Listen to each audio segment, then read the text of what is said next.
The fog didn't lift for 3 days. By the time the sun broke through, half the town had come to the shore to see what the water had done. Sheriff Daniels stood by his cruiser, watching the slow rise of the lake.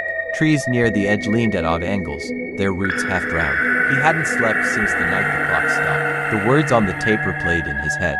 Don't let it reach the town.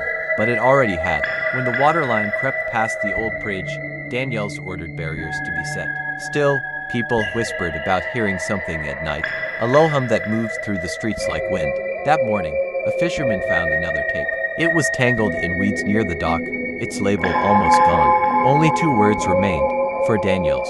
He took it to the station, closed every blind, and pressed play. At first, only static, then a voice, not the same one, softer. You can't stop it, Sheriff.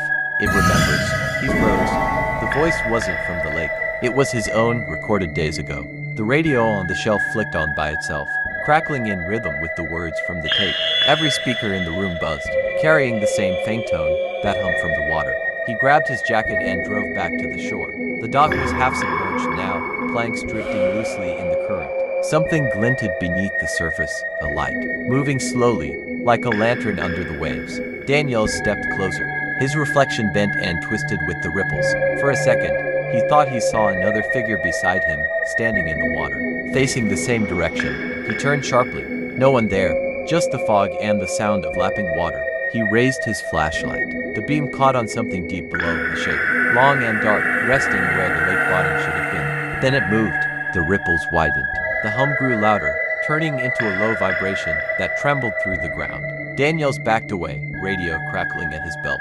Sheriff, are you there? A deputy's voice came through. Stay away from the lake, he answered, voice steady.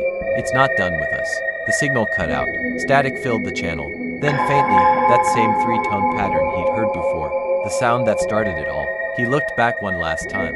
The fog rolled across the surface, swallowing the dock completely. Only the faintest echo of his own voice lingered in the air.